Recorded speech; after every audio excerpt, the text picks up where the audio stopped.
Ravi de vous retrouver pour ce nouveau numéro de la Cité du Livre. Tout de suite, voici le sommaire. Notre livre de la semaine vous donnera certainement très envie d'aller vivre au Danemark, ce pays au faible taux de chômage, ce pays où les contribuables font confiance à leur politique et sont heureux de payer des impôts heureux comme un Danois. C'est signé Malin Ridal. Vous êtes avec nous sur ce plateau. À tout de suite. Notre enquête de la semaine s'intéressera à l'explosion de ces nouveaux prix littéraires. Viennent-ils concurrencer les ancestraux Goncourt, Médicis et Femina? La réponse tout à l'heure. Et puis, comme on le fait régulièrement dans cette émission, la revue des revues avec notre fidèle Aurélie Marciro. Enfin, comme toujours, on vous révélera les meilleures ventes de la semaine en librairie, côté roman et côté essai. Bienvenue à vous, Malin Ridal. Merci. On est ravis de vous recevoir. Vous êtes née et vous avez grandi au Danemark et aujourd'hui, vous vivez et travaillez en France. Mais avec ce livre, Les 10 clés du bonheur heureux comme un Danois, vous vous intéressez bien sûr toujours à votre pays d'origine et surtout à ce qu'il représente.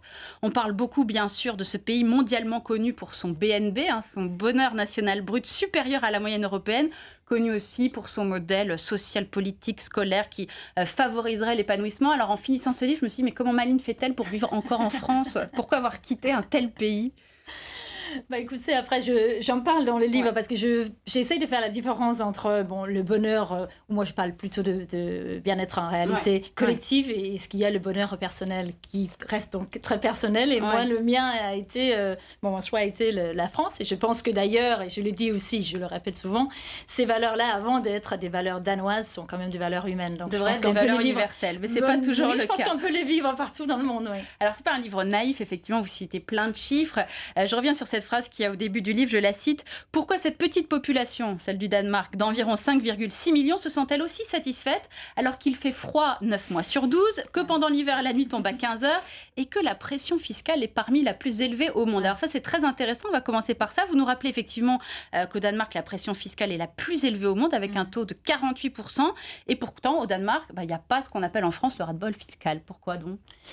Écoutez, moi je l'explique par cet amour pour ce projet commun qui est un projet, c'est attaché évidemment à l'État-providence, mais le Danois se sent individuellement responsable de ce projet. Et puis ça s'explique aussi par la confiance qu'on trouve dans la société danoise qui est parmi les plus élevées au monde. Donc, on va y revenir. Et puis satisfaction de payer des impôts parce que grande satisfaction vis-à-vis du service public. Grande satisfaction et confiance. Donc confiance, 84% aux institutions. Donc il y a une confiance qu'on participe à ce projet. Mais ça nous rend aussi. Et puis, moi, j'utilise la phrase « je vais mieux si tu vas bien ». C'est cette solidarité qui n'est pas un système politique au Danemark, mais qui est une valeur fondatrice du pays. On revient encore à cette fameuse question des valeurs. La confiance, effectivement, vous en parlez beaucoup dans le livre. Avec des chiffres, encore une fois, vous dites que tandis que plus de 7 Français sur 10 se méfient de leurs voisins, au Danemark, 70% des Danois font confiance à leur entourage. Alors, vous donnez des exemples très concrets. On n'en revient pas, en tout cas, vu de France. Quand un billet de banque est perdu au supermarché, on le rapporte et on attend que la personne qui l'a perdu vienne le reprendre. Vous nous racontez aussi comment dans les campagnes, on laisse les fruits et légumes en vente. Personne n'est là et les gens, de façon honnête, enfin racontez-nous. Ce sont des choses normales ou des scènes normales. Oui, pour moi, oui. Mais je le raconte parce qu'effectivement, ça étonne les gens. Oui, c'est cette confiance-là touche qui base, qui d'ailleurs a presque 80% entre les gens. Donc c'est la campagne, l'été, on trouve effectivement ces stands avec des fruits et légumes. Et donc il y a un petit pot avec la monnaie dedans. Donc on paye et puis on se rend la monnaie. Et personne ne roule personne pour parler clair. Non. Et puis à l'opéra de Copenhague, des centaines de personnes vont voir l'opéra. Ils mettent leur manteau dans le vestiaire non surveillé, donc tout le monde retrouve leur manteau à la sortie. Et je vous confirme que ça paraît très étonnant vu de France. Alors ça a à voir aussi avec la confiance, le niveau de corruption également. Vous nous rappelez que le Danemark est le pays en tête du classement des pays les moins corrompus. Ça doit vous sembler fou quand vous entendez parler de l'actualité, les affaires Big Malion, les affaires Aquilino Morel. Pour une Danoise, c'est insensé, non ? En tout cas, c'est pas habituel chez nous. Après, je pense que c'est très lié à la méfiance, peut-être en France aussi, le fait d'avoir malheureusement ces dossiers-là qui sont exposés dans les médias et qui existent. C'est-à-dire qu'il y a quand même un niveau d'éthique au sein de la classe politique qui est quand même particulier au Danemark.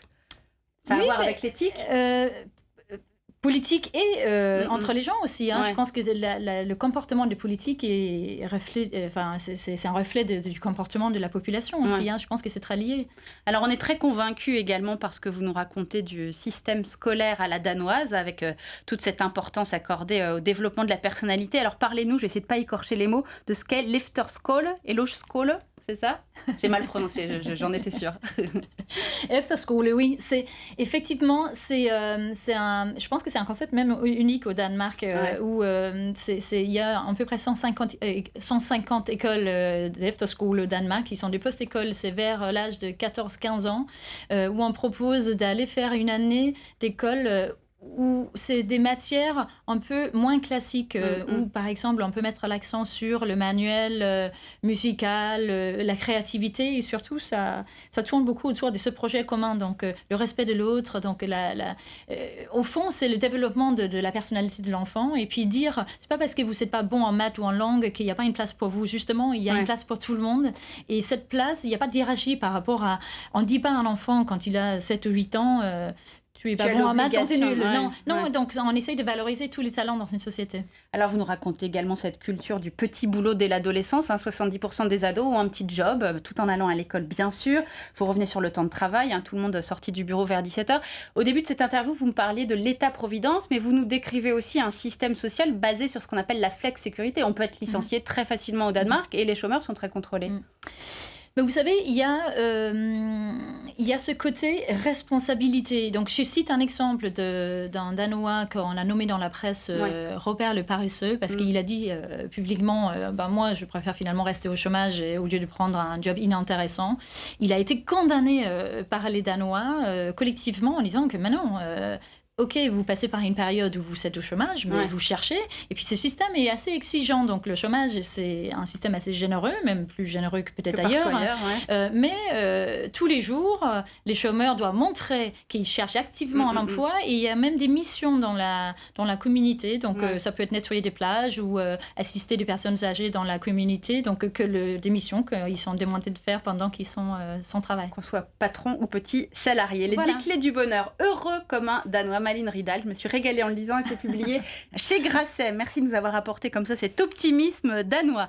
À présent, c'est l'heure de retrouver notre enquête de la semaine. On s'est intéressé, je vous le disais tout à l'heure, à tous ces nouveaux prix littéraires qui se multiplient, et notamment au printemps, à l'image du prix des lectrices de Elle, par exemple, ou du prix du livre Inter. Alors, est-ce que ces nouveaux prix vont voler la vedette aux anciens? La réponse avec ce reportage signé Jane Birman et Maëlys Détroya.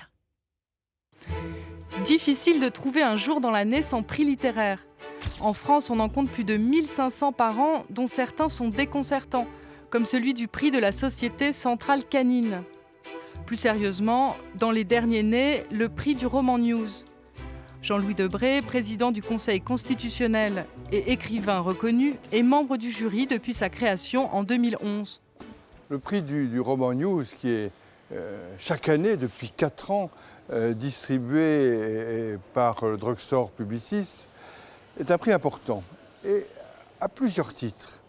D'abord parce que tous les livres que nous avons couronnés ont eu du succès, mais ce n'est pas ça l'important. C'est qu'à travers ces livres, nous avons une volonté, c'est de primer un roman, donc une histoire inventée. Mais cette histoire inventée, elle part de la réalité. La vie est un roman. Le roman récompensé cette année, c'est L'Emprise de Marc Duguin, publié chez Gallimard. Un ouvrage inspiré de l'affaire Karachi, avec comme personnage principal un homme politique dépassé par le système. Un sujet qui ne laisse évidemment pas indifférent Jean-Louis Debré. Les rapports entre la politique, l'argent, la justice, tout ça sont des rapports qui sont à l'évidence partout présents dans le monde actuel et surtout en campagne électorale. Alors, ne voyez dans cette allusion aucun clin d'œil à l'actualité. C'est une permanence. Les nouveaux prix talonnent les anciens. 120 000 exemplaires vendus en moyenne pour le Grand Prix des lectrices de Elle, quand le Médicis n'en compte que 42 000. Et le point commun de ces succès, c'est le printemps. À Livre Hebdo, Marie-Christine Imbaud est la spécialiste des prix. Pour elle, ceux du printemps donnent une tonalité particulière au paysage littéraire. Donc, ce sont les prix des médias, qui sont surtout des prix décernés par les lecteurs, les lectrices, les auditeurs, les téléspectateurs, enfin voilà. Tous ces gens-là qui participent au jury, qui s'implique énormément dans les jurys et qui donne une espèce de choix de livres pour l'été finalement. C'est peut-être plus léger, on est en fin de saison. On est en fin d'année et là maintenant on a l'impression que c'est un peu une récréation et que c'est aux lecteurs et aux auditeurs de choisir les livres qu'ils vont pousser en avant. Ce sont donc désormais 2 générations qui cohabitent. Celle du printemps, plus populaire, plus grand public, volera peut-être un jour la vedette au bon vieil automne littéraire. Et c'est l'heure à présent de découvrir les meilleures ventes de la semaine en librairie. C'est le grand classement L'Express RTL. On regarde d'abord les romans. Des abonnés des best-sellers se partagent le haut du classement. Guillaume Musso, Marc Lévy, Marie Higgins-Clark, Catherine Pancol a noté à la 6e place toujours le très beau roman de l'écrivain et académicien Jean-Christophe Ruffin. On va regarder à présent du côté des essais. On notera que pour la 14e semaine consécutive, l'économiste Thomas Piketty et son Capital au XXIe siècle est en tête du classement. En 8e position, on notera également le succès des Flingueurs de Patrice Duhamel, ouvrage qu'on vous recommande, anthologie des cruautés politiques et c'est saignant. Et puis dans nos coups de cœur également à la place numéro 11, Christine Claire que nous avons reçue, vous le savez, qui se penche sur la bipolarité du général de Gaulle. Et on finit comme toujours en beauté avec Aurélie Marciro. Et aujourd'hui, comme on le fait une fois par trimestre, la revue des revues. Exactement, je vous propose de commencer cette revue des revues avec la doyenne, la revue Esprit, fondée en 1932 par Emmanuel Mounier, dirigée aujourd'hui par Olivier Padis, donc revue mensuelle très connue, consacrée aux grandes thématiques de notre époque. Elle est née, vous le savez, pour faire face à l'écroulement des valeurs de l'époque, à une crise des civilisations, voulant contrer le matérialisme. Alors la crise, eh bien, nous y sommes toujours, je ne vais pas vous surprendre. Et donc le numéro de mai s'interroge par exemple sur l'Europe, comment la sauver, avec notamment un texte de Jürgen Habermas, le dossier principal étant consacré aux convertis, avenir de la religion, point d'interrogation. Réflexion civique et citoyenne, nous y sommes toujours avec la très jeune revue Civique, une revue trimestrielle qui s'interroge en ces temps de commémoration de la Deuxième Guerre sur engagement et mémoire. Conclusion, il faut se réveiller. Alors pour contrer la crise, toujours, l'écrivain engagé Alexandre Jardin dans ce numéro appelle à passer du think tank au do tank, faire remonter le débat public pour recrédibiliser le politique. Il ne s'agit pas, je cite, de refabriquer des hommes providentiels, mais une société providentielle mûre et moderne, capable du meilleur. Cela n'a rien à voir avec des recettes politiques habituelles, ni avec un ou des leaders providentiels. Alors sortir des recettes habituelles, c'est le credo de cette revue que nous aimons beaucoup ici. Charles, qui est édité par la Tango. Le numéro 9 est consacré à la politique et la sexualité, avec notamment une interview de Christine Boutin qui a fait grand bruit, je cite, « Je n'ai jamais condamné un homosexuel. L'homosexualité est une abomination, pas la personne. C'est comme la différence entre le pécheur et le péché.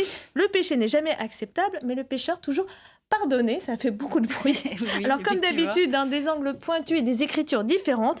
Également dans ce numéro, un dossier sur les Femmes et une anthologie des femmes de présidents où on trouve Brigitte Bardot. Et oui, y est raconté sa rencontre entre le général et elle, Bardot, que nous retrouvons dans une autre revue que je voulais vous présenter cette fois, qui est la revue Schnock, très iconoclaste, qui à sa manière entend elle aussi lutter contre la morosité. Revue trimestrielle qui existe depuis 3 ans. Très axée sur les années 60-70 et qui est très rafraîchissante, Émilie. Voilà. Merci beaucoup Aurélie. Vous savez qu'il se murmure que la tante Yvonne, la femme du général de Gaulle, n'avait pas voulu être là lorsque Brigitte Bardot était venue à l'Élysée. Merci Aurélie. On va finir maintenant, comme toujours, avec la une de Livre Hebdo, notre partenaire. Au sommaire cette semaine, la bagarre achète Amazon. Et puis, cette sélection de livres à lire cet été sur la plage. Sélection concoctée par les libraires. Plus d'infos, comme toujours, sur leur site livrehebdo.fr. Et c'est déjà la fin de cette émission. Merci bien sûr de nous avoir suivis. Notre site internet lcpn.fr pour retrouver toutes les références de ces ouvrages et de ces revues. Et puis je vous dis à la semaine prochaine, même endroit, même heure. D'ici là, lisez bien. Ciao.